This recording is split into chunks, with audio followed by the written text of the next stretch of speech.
Ons wonderlike Hemelse Vader, ons dank en ons eer U, dat U woord vir ons leer, dat daar 'n woord op ons tong is, dan ken U dit geheel en al. U ken ons gedagtes van ver, en baie dankie dat U vanmôre deur U Gees in ons midde teenwoordig is, en ons kan vanmôre nader tot God, en Hy sal tot ons nader.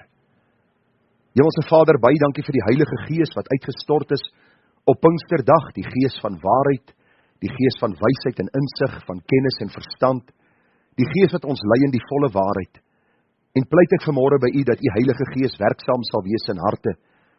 Want dierbare Here, ons as predikers kan die woord tot by die oor bring, maar dis U wat deur U Gees dit 'n landingsplek in die hart laat kry, sodat dit veel vrug kan dra tot eer van U naam. Baie dankie dat ons U woord in ons midde kan hê. Dankie dat ons dit in ons eie taal mag lees en verstaan. Baie dankie dat ons 'n plek van, soos hierdie het, van aanbidding, Here, waar ons kan saamkom om U woord aan te hoor. Dankie vir die sosiale media waarop ons die waarheid van U woord kan uitsaai, en baie dankie vir elkeen wat ook op so 'n manier deel is van die gemeente, en ons loof en ons prys U wonderlike naam. En Vader, ons vra dat U self U kerk sal bou op U eie besondere en unieke manier, en dat ons een van sin en een van siel in die Here sal wees, van een gees deurdronge, met een begeerte voor oë om Christus en Hom as gekruisigde te verheerlik in alles wat ons dink, wat ons doen en wat ons sê. Vader, baie dankie dat U Heilige Gees ook vanmôre deur die waarheid van die woord tot ons harte wil spreek, en wil ons vra vanmôre, spreek Here, want U dienskneg en U diensmaag luister. Gemeente, genade, barmhartigheid en vrede word vir U geskenk van God ons Hemelse Vader, en ook van ons dierbare Here Jesus Christus, en dit word kragtig menigvuldig deur die werking van sy Gees, ook vanmôre hier by ons. Amen. Nou vir ons gaan aangaan met ons reeks boodskappe vanuit die boek Filippense. Vir U gesê, ons is besig eintlik met die reeks uit die boek Genesis, dan Psalms, maar vir die nuwe jaar het ek goed gedink om met U bietjie te praat oor die gedagte van riglyne ten einde geestelik vas te staan en stabiliteit in die gemeente te verseker. Ek het vir U gesê, daar is geen volmaakte organisasie, kerk, gemeente in die land, in die wêreld nie. Selfs manne soos John MacArthur, wie ons admireer, sy gemeente, alles wat hy vermag het daar in Amerika, ouens soos Dr. R.C. Sproul, Dr. Woody Buckham, baie van hierdie manne wat getrou aan die Here is, ons admireer hulle baie keer. Behalwe vir die feit dat hulle nou in die hemel is, meeste van hulle het die afgelope 18 maande gesterwe, nou by die Here in sy heerlikheid, maar die gemeentes gaan sterk aan, dit gaan goed aan. En as jy gaan luister na hierdie manne se getuienis, dan kom jy agter, hulle gemeente het ook maar deur baie stryd gegaan, deur baie beproewinge, deur baie uitdagings, en die Here roep ons op, om dan hierdie pad te stap saam met hom, die goeie stryd te stry, die wedloop te volëindig, die geloof te bou. Ek het U vertel, ek het so einde laas jaar, toe daar so 'n bietjie hier en daar stryd was in die gemeente, het ek so deur my boekrak gegaan, en ek het so seker oor 1000 boeke, en ek het so 'n klomp klein Bybelstudies van Dr. MacArthur. Boeke moet so 70, 80 bladsye in, en ek begin hierdie een uithaal, en daai een uithaal, en daai een, en ek dink by myself, ek wil graag bietjie hierdie Bybelstudies vir myself doen, en so bietjie my eie gees versterk met die waarheid van die woord, en die eerste Bybelstudie wat ek toe doen is hierdie een, en ek besef, maar luister, dis nie net 'n Bybelstudie vir my nie, maar ook vir die gemeente. Juist om ons te begelei in die waarheid van God se woord, hoe ons geestelik vas kan staan, en hoe ons dan ook as gemeente stabiel kan wees in die Here. Dis belangrik, enige organisasie, as hy in homself verdeeld is, sal hy nie kan bly staan nie. En daarom is dit belangrik dat ons vanmôre sal sien dat ons fokuspunt is Christus, nie die prediker nie. Ek is maar net in diens van die Here, vir U al reeds gesê, ek is die lerende ouderling in die gemeente, die titel wat hulle my gee is dominee, maar die gedagte is, ek is hier om U te leer uit God se woord, terwyl ek myself leer, terwyl ek hierdie waarheid van die woord voorberei. So kom ons lees die 9 verse, dis wat ons die volgende paar weke gaan hanteer, miskien nog vir so 3 weke van vanmôre af, maar kom ons kyk gou vanmôre Filippense 4 vers 1 tot 9, kosbare gedeelte in die woord. Paulus skryf hierdie brief vanuit die tronk, en wie kan vir my sê wat is die hooftema in hierdie brief? Blydskap. Hierdie man sit in die tronk en hy skryf oor blydskap, en 13 maal in 4 hoofstukke lees jy van blydskap of verbly jou in die Here. Wonderlik om hierdie waarhede te sien, dat te midde en ten spyte van sy omstandighede, is blydskap sy fokuspunt. Nou skryf hy daarom, my geliefde broeders, na wie ek ook verlang, my blydskap en kroon, staan so vas in die Here, geliefdes. Ek vermaan Judea en ek vermaan Sintige om eensgesind te wees in die Here. En ek vra jou ook opregte metgesel, wees hierdie vroue behulpsaam wat met my saamgestry het in die evangelie, ook saam met Clemens en my ander mede-arbeiders, wie se name in die boek van die lewe is. Verbly julle altyd in die Here. Ek herhaal, verbly julle. Laat julle vriendelikheid aan alle mense bekend word, die Here is naby. Wees oor niks besorg nie, maar laat julle begeertes in alles deur gebed en smeking met danksegging bekend word by God. En die vrede van God, wat alle verstand te bowe gaan, sal julle harte en julle sinne bewaar in Christus Jesus. Verder broeders, alles wat waar is, alles wat eerbaar is, alles wat regverdig is, alles wat rein is, alles wat lieflik is, alles wat loflik is, watter deeg en watter lof daar ook mag wees, bedink dit. En wat julle geleer en ontvang en gehoor en in my gesien het, doen dit, en die God van vrede sal met julle wees. Baie kosbare gedeelte in God se woord, ons teks en oordenking vanmôre dan vers 1, daarom my geliefde broeders, na wie ek ook verlang, my blydskap en kroon staan so vas in die Here, geliefdes. Die tema van vanmôre se boodskap, riglyne ten einde vas te staan en geestelike stabiliteit in die gemeente te verseker. Riglyne ten einde vas te staan en geestelike stabiliteit in die gemeente te verseker. Nou vriende, soos u reeds weet, ek is nie 'n onderwyser nie, maar ek is lief om soos 'n onderwyser so 'n bietjie 'n kort oorsig met u te hanteer. Nou, my vrou weet hoe ek op kweekskool was, jy het 'n horde klomp vakke gehad. Ek dink die eerste jaar was 11 vakke wat ons moes doen vir daai jaar. Ons het voltyds gestudeer, maar nog steeds baie uitdagend. En dan het ek iets aangeleer, en dit is om baie goed te luister na my dosente. En wanneer ek luister na hierdie manne, veral kerkgeskiedenis en eie kerkgeskiedenis en dan SA kerkgeskiedenis, wêreldkerkgeskiedenis, dan het hierdie dosent vir my gestaan en hy het op die bord geteken en sekere dinge gedoen en dan het ek eksamen gaan skryf, 9 uit die 10 keer, sonder om werklik te leer. Waarom? Hy het elke keer 'n baie goeie oorsig met ons hanteer. En dis die doel van hierdie oorsig, om die waarheid in u hart vas te maak, sodat as u in hierdie week ry en u praat miskien met jou man of vrou of met jou kinders, dat die waarheid van God se woord vars in jou gemoed sal wees, en dat julle met mekaar daaroor kan deel. En die Bybel sê, as ons staan, as ons sit, as ons gaan lê, as ons beweeg, dat ons die waarheid van God se woord dan ook om ons hart sal bind. So kom ons kyk vanmôre na 'n kort oorsig, wat ons laasweek hanteer het, wat ons eerste boodskap gewees in hierdie reeksie, riglyne ten einde vas te staan en geestelike stabiliteit in die gemeente te verseker. Die eerste gedagte wat ek vir u gesê het, was eintlik 'n baie uitstaande gedagte. Ons sou dink as Paulus sê, luister, staan so vas in die Here, sou Paulus begin met iets wat met geestelike oorlogvoering op betrekking het, of dit sal miskien iets wees, bid meer, of lees meer die Bybel, of as gemeente moet julle vas en bid, en tog kom die apostel Paulus en hy sluit hierdie brief af en hy sê vir die gemeente, as julle geestelik wil vasstaan, en as julle geestelik wil groei in die gemeente, en daar stabiliteit in die gemeente sal wees, moet julle verdeeldheid beveg. En u sal onthou, die twee tannies wat hier genoem was, né? Judea en Sintige. Die Bybel sê vir ons, dat hierdie twee vrouens het haks geraak oor iets. Dit was niks teologies nie, dit was nie oor sekere aspekte oor die skepping, of miskien die verlossingswerk van Christus, of miskien die godheid van Christus of iets nie. Dit was maar, die Engelsman praat van nitty-gritty goedjies. Weet, miskien moet hulle die speakers bietjie sagter sit, en die ander een sê, nee, ek kan nie lekker hoor, die bietjie harder. Miskien bietjie meer psalms en die gesang, en die ander een sê, nee, ons moet bietjie meer kontemporêre liedjies sing. Die ander een sê, miskien, die stoel is te hard, en die ander een sê, vir my is dit baie gemaklik. En so het hierdie twee vrouens verdeeldheid in die gemeente gebring, en het ek vir u verlede week gesê, die rede waarom Paulus hierdie gemeente oproep en hierdie vrouens vermaan, is omdat die gemeente nie aan my as predikant, of aan die kerkraad, of aan enige gemeentelid behoort nie. Maar die gemeente behoort aan Christus, en 1 Petrus 1:18 sê, hy het die gemeente gekoop met sy kosbare bloed. Ek wil vra dat u vanmôre net vir 'n oomblik daaraan sal dink. Watter koning op hierdie aarde sal vir my sterf? Sê gou vir my.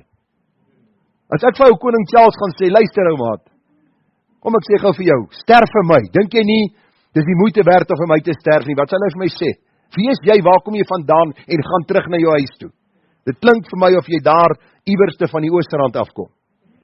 Die hele gedagte net is, die koning van die konings, die skepper van hemel en aarde het vir my en jou kom sterf, hy het ons gekoop, letterlik 'n prys betaal vir ons, sodat ons nou kinders van God genoem kan word.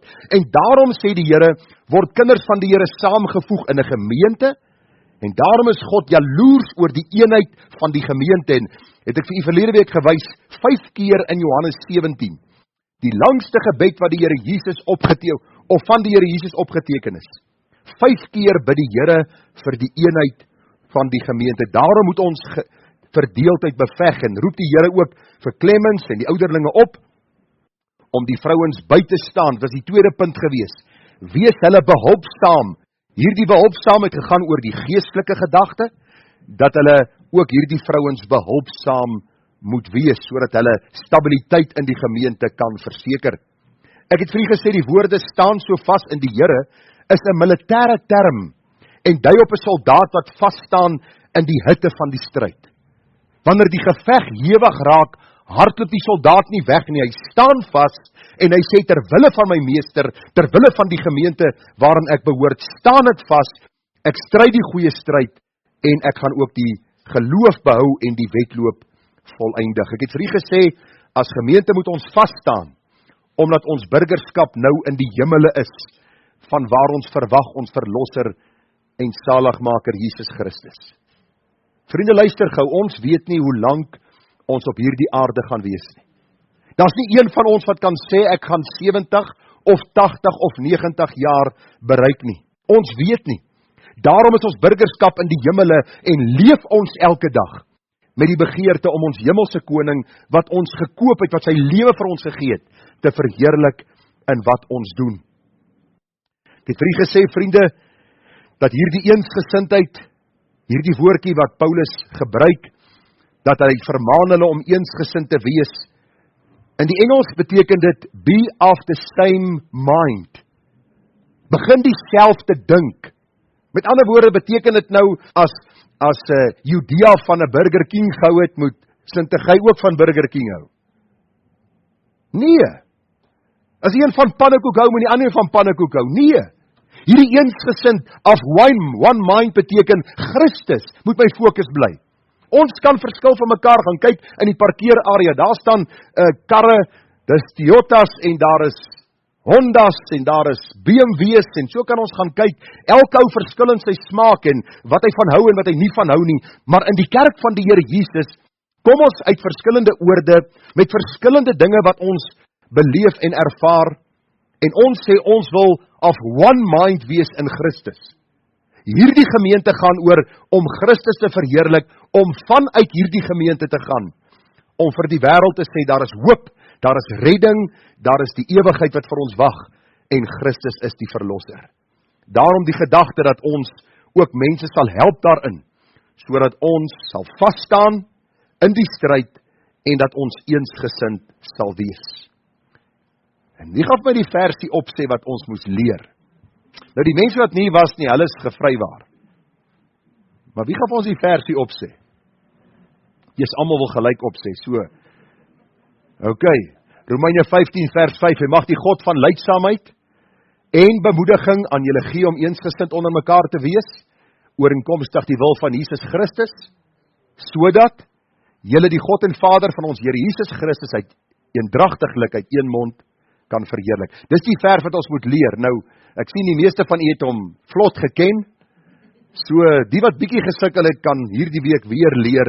Dis daarom 2 verse, een vir die een week, een vir die volgende week, maar hierdie hele gedagte is vir my kan ek sê 'n pinnacle waarop hierdie gemeente van ons amper balanseer om te sê, Here, U is die God van leidsaamheid en bemoediging. Help ons om onder mekaar eensgesind te wees.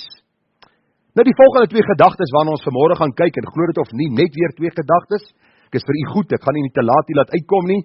Dis nog so 1:30 voor 12:00, so hou moed.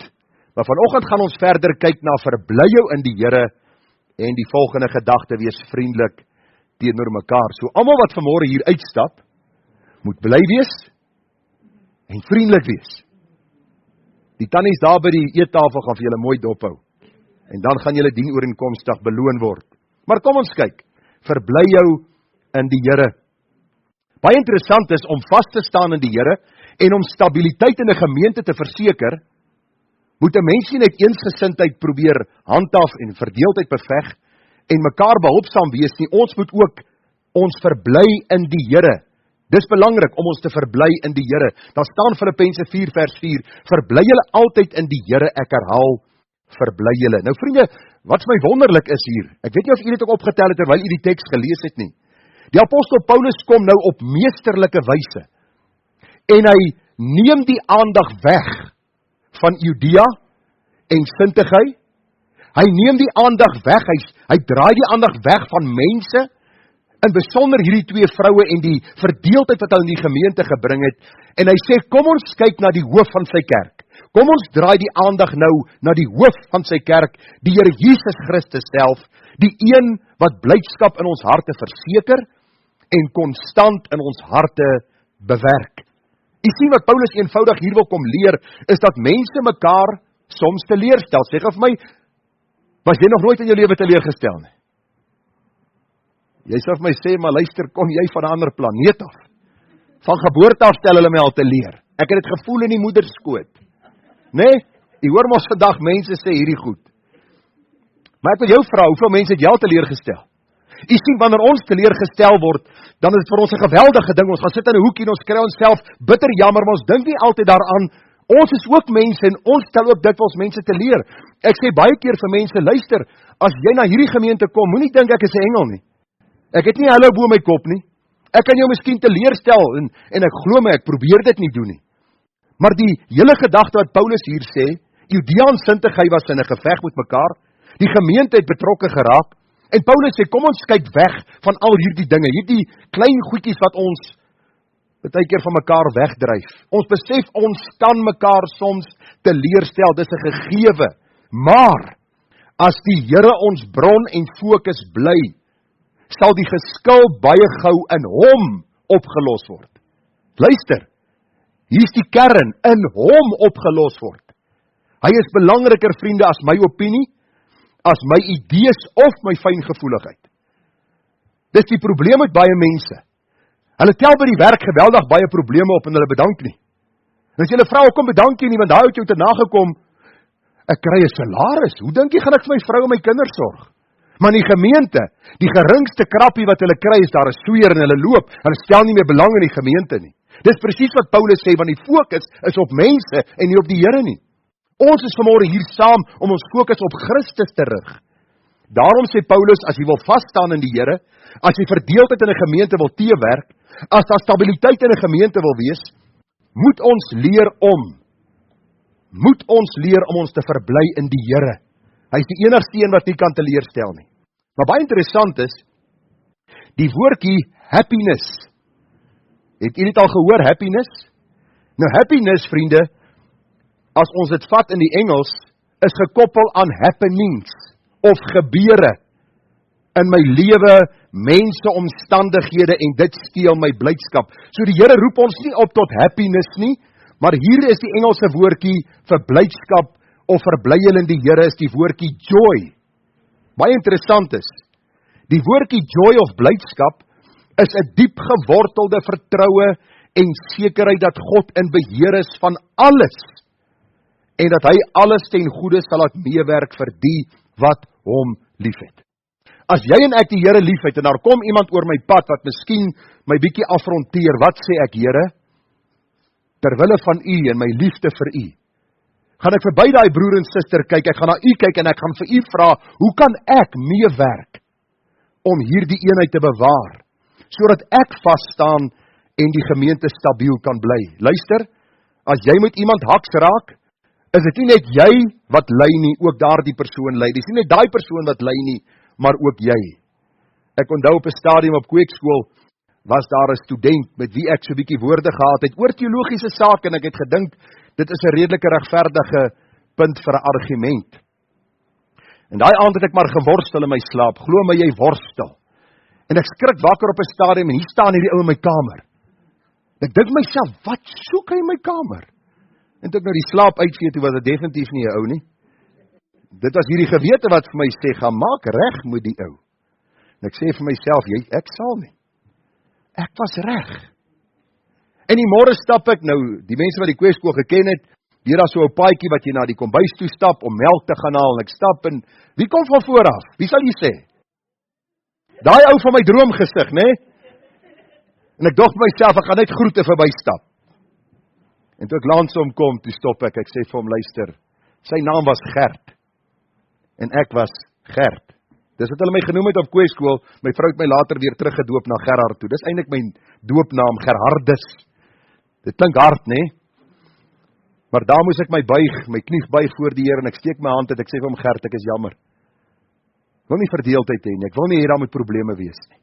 Kom ons eer die Here, en ek en hierdie man kon daar vrede gesluit het. U sien, blydskap is 'n diep gewortelde vertroue en sekerheid dat God in beheer is, al kom daar moeilike mense oor my pad.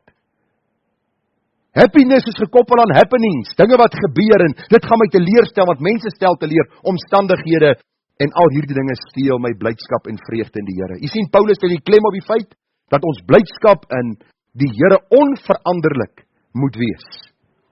Ek is nie bly solank die Here goeie dinge oor my lewe toelaat nie. Ek is deurgangs bly in die Here en in wie hy is en wat hy vir my gedoen het. Ons almal gaan deur hartseer tye. Ons almal word teleurgestel. Daar is mense wat ons baie keer by onsself dink, as ek my oë toemaak en ek tel tot 10, kan hulle nie wegraak nie. Nou kom ek by 10 en dan dink ek myself, dit werk ook nie. Want die Here wil my kom leer in 'n gemeente. As ons wil vas staan en as ons stabiliteit wil hê, moet ons leer om ons te verbly in die Here. Mense lief te hê in die Here. Dr. John MacArthur skryf, hy sê, "It is true that believers often cannot find reason to rejoice in their specific circumstances. Hy sê, certainly the general wickedness, sorrow, misery and death in the world evoke no joy. Nor are people a reliable source of joy, since they can change, hurt and disappoint." Nou ons weet almal in die huwelik hoe werk dit. Jou vroukie kom ingewarrel daar by die kerk en die man staan daar breë bors. En hy wag vir sy bruid. En dan gaan hulle huis toe. In die eerste week of 2 is dit maklik as sy die koppie hier neersit en jy sit die koppie daar neer. En sy maak die yskas miskien, jy weet, of pak die yskas so reg en hy miskien op 'n ander manier. En hulle verdra mekaar en hy gooi sy ou sokkies hier op die grond en sy sê, "Ag my liefie, ek sal dit optel." En hier na week 3 sê sy vir hom, "Luister hy, ek sien jou ma nie." En dan kom jy agter, maar mense verander. Ewe skielik is daar nou so halwe van hierdie inwarrel by die kerk en die man staan breëbors. Ewe skielik is daar nou so 'n bietjie 'n knyperigheid. En dan moet ons oorrig na die Here. Hy het die huwelik ingestel. Here, ek verbly my in U en daarom verbly ek in my in die vrou wat U my gegee het. Of miskien die gemeente waarin ek behoort. Here, dit was vir my so wonderlik om in hierdie gemeente te behoort. Hierdie krapperigheid wat daar nou is, besef en verstaan ek, Here, is miskien 'n ding wat die vyand wil inbring. Daarom wil ek my in U verbly. Hy skryf verder, hy sê, the only sure, reliable, unwavering, unchanging source of joy is God. Hy sê, spiritual stability is directly related to how a person thinks about God. Knowledge of God is the key to rejoicing. Ek vra gisterand vir my gesin by ons huisgodsdiens, vir Calvin en Ethel en vir myself, dink ons gereeld aan God. Nie aan wat hy vir ons doen nie, aan wie hy is. En soos hy hom in die blaaie van die Bybel aan ons openbaar as die genadige, barmhartige, lankmoedige, liefdevolle God. God van geregtigheid, God van heiligheid. Dit sal vir my stabiliteit in my lewe gee. Dit sal in 'n gemeente stabiliteit gee.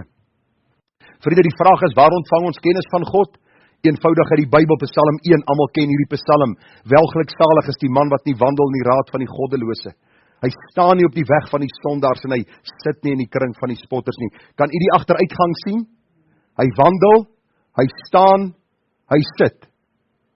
Dis die agteruitgang, as 'n mens nie naby die Here bly nie. Die tweede vers sê, hoe kan ek stabiel bly in die Here? Hoe kan ek vas staan? Maar sy behaas in die wet van die Here en hy oordink sy wet dag en nag. En hy sal wees as 'n boom wat geplant is by waterstrome, wat sy vrugte gee op sy tyd, en waarvan die blare nie verwelk nie, en alles wat hy doen, voer hy voorspoedig uit. Dit beteken nie, vriende, ek mag oor niks anders te praat. As iemand vir my sê, het jy die game gekyk tussen die leeu's en die bulle? Ag, kom ek vertel jou wat staan in Filippense 4 vers 4. My doom het my gesê, ek moet dit memoriseer.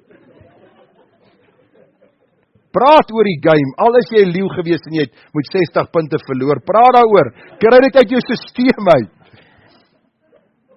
Ons hoef nou nie te geestelik te probeer klink nie. Die hele gedagte is maar net, rig jou aandag na die Here, hy kan nooit teleurstel nie. Sy woord is vir ons die bron van waarheid en wysheid.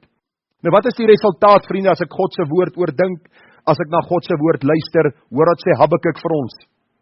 Hy sê alhoewel die vye boom nie sal bloei en aan die wingerdstokke geen vrug sal wees nie, die drag van die olyfboom sal teleurstel. Eintlik wat Habakuk hier wil sê, alles stel teleur. Die oes stel teleur, die besigheid stel teleur, die mense by die werk stel teleur, man stel teleur, vrou stel teleur, almal stel teleur. Nogtans sal ek jubel in die Here. Ek sal juig in die God van my heil. Die Here is my sterkte, en hy maak my voete soos die van herte, en hy laat my tree op my hoogtes. Gister was dit vir my wonderlike geleentheid toe ek net so 'n bietjie kan terugdink oor my lewe. Ek raak nou oud, en ek raak nou sentimenteel. Dis iets verskrikliks. As jy so naby 60 kom, dit is 'n ernstige storie hierdie julle. En as julle hoor ek gaan vir berading by die ouderlinge, moet jy weet is omdat hulle die pad al gestap het. Maar ek dink gister aan alles wat in my lewe gebeur het, of die mooi dinge wat ek kan onthou, my pa en my ma, en ek dank die Here vir hulle. Dank die Here vir my pa, wat vir my gebid het, vir my ma, wat streng was. Ek dank die Here vir die dag toe ek my vrou ontmoet het, daar by die kerk in Kreeusdorp gemeente, by 'n eet. Ek dank die Here vir die feit dat ons 'n gemeente het, mense wat vir ons lief is, en ons kan vir hulle lief wees, en die dankbaarheid het oor my siel gespoel, en ek sê, Here, ek verdien niks daarvan nie, maar ek dank U daarvoor. U gee dit vir my mildelik uit U Vaderhand. Daarom is my blydskap in die Here. Het my vrou my al teleurgestel, so 1 of 2 keer in die 35 jaar, het ek al teleurgestel. Baie, moenie vas sê nie. Dan gaan sy vir my vanmiddag roep en sê, kom sê vir my, kom bely, kom maak reg.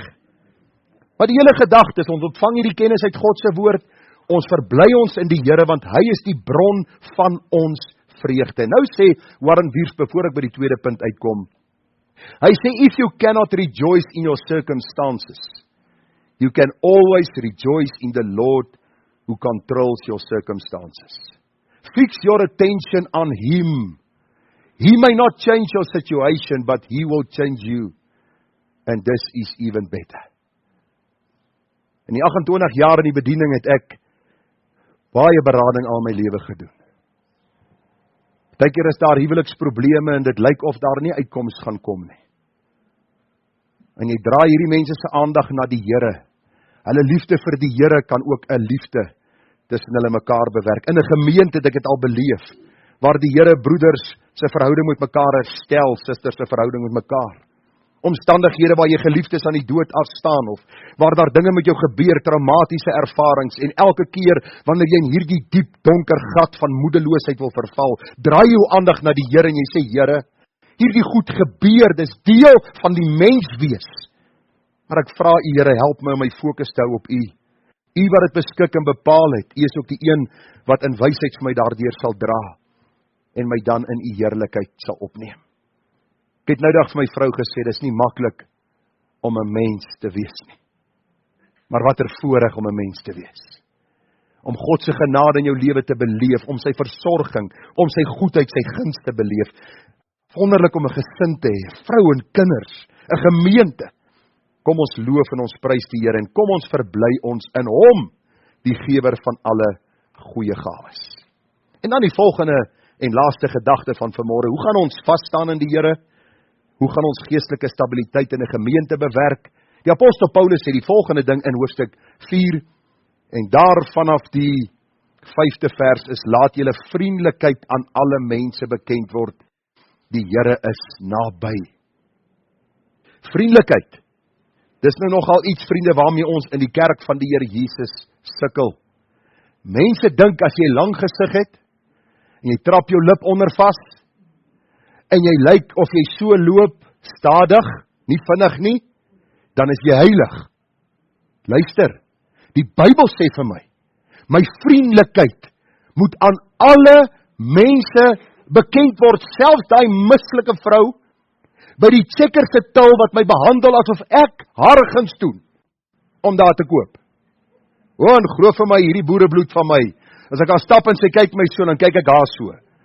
En dan herinner die Here my aan, laat jou vriendelikheid aan haar ook bekend word. Maar Here, dit is moeilik, maar dis die Bybelse beginsel. Hoor wat sê die Engels? Let your gentle spirit be known to all men. Gentle, jou sagte gees. Nou vriende, ek is hard van geboorte af. Ek was 'n oorgewig baba toe ek gebore is. Ek het 'n stryd in my lewe al van jongs af. En een ding van dit was, ek was nie die vriendelikste van alle mense in my lewe nie. En die Here moes my kom leer, en hy leer my nou nog, dat ek 'n sagte gees moet hê. Dis wat hy van my vra, eerste plek om in my eie lewe vas te staan, om die vrede van God te beleef, om in 'n gemeente hierdie wonderlike stabiliteit te geniet. Dink by jouself as almal hier aankom by die kerk. Goeiemôre, hoe gaan dit met jou Henkie? Dominee, dit gaan met my goed, die Here is goed vir my. Hoe gaan dit met jou Johan? Man, dit gaan fantasties, die Here was vir my goed. Uitdagings by die werk gehad, is goed. Dink nou aan die ander kant. Môre. Ja, môre. Ek stap hier en ek plak my laptop neer, ek druk in. Kom, skuif hierdie goed bietjie reg. Het die goed bietjie reg en vlot verloop. Wat dink jy, wat gaan die gesindheid wees onder die mense? Onder mekaar? Ek dink daar gaan, ek gaan dit miskien noem, ek gaan dit miskien nie noem nie. Kom ons los dit daar. Die hele gedagte wees vriendelik teenoor alle mense. Ek het hierdie woordjie gentleness of vriendelikheid so bietjie gaan ontleed. This refers to contentment with and generosity toward others. It can also refer to mercy or leniency towards the faults and failures of others. Wat doen ons die meeste van die tye as iemand 'n fout gemaak het? Ons hang dit aan nie grootlik. Almal moet weet dat hierdie predikant, hy het my nie gegroet en hy het daar verby my gery het nie. Hy het my gesien, ek is doodseker daarvan, ek het deur sy donker bril gekyk. En ek het gesien hoe sy oë op my is en hy groet my nie eens nie. En ek gaan vir die res van die gemeente vertel wie hy is. Nee, die Here sê, dan moet 'n gentleness wees. En as hy jou miskien nie groet nie om te dink, miskien het hy my net nie gesien nie. Want gewoonlik groet hy my. Gewoonlik is hy vriendelik teenoor my. Of 'n gemeentelid, of wie ook al. Vriende, ons moet eerlik wees dat die kerk van Jesus besaai is met mense wat somtyds nors is. Die uitdrukking is dikwels, ek is van 'n merwe gebore, en ek sal van 'n merwe sterwe. En jy's reg. Maar as jy by die kruis uitgekom het, dan gaan jy 'n sondaar van 'n merwe gebore word en 'n heilige van 'n merwe sterwe. Want dis wat die Here doen. Hy maak van onvriendelike mense vriendelike mense. Sê gou vir my, wat was Johannes en Jakobus se byname gewees? Wat het Jesus hulle genoem? Okay, wat is die slim woord? Ek wil 'n bietjie slim klink vanmôre. Boanerges. Seuns van die donder. Wat wou hierdie twee manne gedoen het? Toe hierdie klomp mense hulle nie deur die stad wil laat gaan nie, die Samaritane. Toe wat sê Johannes en Jakobus? Here, laat ons vuur van die hemel bid. En hierdie klomp almal verdelg. Kan jy glo, hart kan kinders van die Here wees, apostels van die Here. Kom ons verdelg hierdie klomp bygelaars wat u nie deur hulle stad wil laat reis nie. Die Here sê vir hulle, julle weet nie van hoe danige gees julle is nie. Wie staan bekend as die apostel van liefde? Johannes! Dieselfde seun van die donder, kom die Here en hy verander sy hele uitkyk op die lewe na hierdie man, wat met liefde en vriendelikheid en deernis na ander mense kyk. Soveel so dat hy vir ons een van die kosbaarste evangelies, die boek Johannes, opgeteken het, waarvan die gedagte van liefde met groot dik letters oor die blaaie van die boek staan. Wat 'n wonderlike, kosbare genade dat die Here ons so kan verander in 'n gemeente, want ons is die liggaam van Christus. Die arm kan nie vir die oog sê, ek het jou nie nodig nie. Niemand van ons loop so en kyk, né? Jy kan nie met jou hand kyk nie, jy kan met jou hand voel. As jy nie voel nie, loop jy in iets vas as jy oor toe is. So die oog kyk, die hand voel, die voete loop. So sê die Bybel het ons mekaar nodig in die gemeente. Jy sien, as ons blydskap in die Here gewortel en gesetel is, kan ons nie anders as om vriendelik te wees nie. Vriende, luister gou. 'n sagte gesindheid, wat ons openbaar teenoor 'n broer of suster, al verdien hulle dit nie. Sê die Bybel laat vurige kool op hulle hoof. Selfs met hulle foute en tekortkominge, verdra ons hulle en so laat ons die kerk van Christus groei, floreer, en word hierdie vir ons 'n tuiste, waarin ons God kan verheerlik in alles. Ons almal weet hoe moeilik dit is om die pad met die Here te stap. Ons almal weet dit. As u vir my sê, dit is maklik om die pad met die Here te stap, dan weet ek nie of jy aan die Here behoort nie. Dis 'n uitdaging, maar dis 'n goeie uitdaging. Dis 'n wonderlike stryd, dis 'n heerlike roeping, waarmee God ons geroep het, en hy is ons in staatsteller. Daarom, hoe kan jy vas staan in die Here? Hoe kan jy geestelik stabiel wees in die Here? Hoe kan die gemeente stabiliteit in die Here bereik? Wanneer ons hierdie wonderlike vriendelikheid teenoor mekaar dan openbaar. Vriende, in die geestelike lewe bring groei nederigheid, sagmoedigheid, liefde, selfbeheersing. Ek word minder en hy word meer. En nou is die vraag, wat doen ek in die môre as my man opstaan en hy so bietjie knorrig? Ons praat van grumpy. Gaan soek jy skoor? Nee, op daardie stadium vra jy, Here, gee my 'n gesindheid van vriendelikheid teenoor hom. My lief, kan ek jou help? Ek sien jy die laai nou al oop en toe geruk 3 keer. Is daar ietsie wat jy na soek, my skat? Ja, my lief, daai kouse wat ek jou gevra het om hier neer te sit, is net die laai onder toe. As hy my skat, dis nie 'n kwessie van, luister, ek het jou gesê, maak jou oë oop. Kyk, en sien waar dit is nie. Want u sien, die rede kom ek dit noem as voorbeeld, vanuit 'n gesin kom dit in 'n gemeente in. As daar mense in die gesin is wat die Here nie verheerlik nie, kom dit in die gemeente.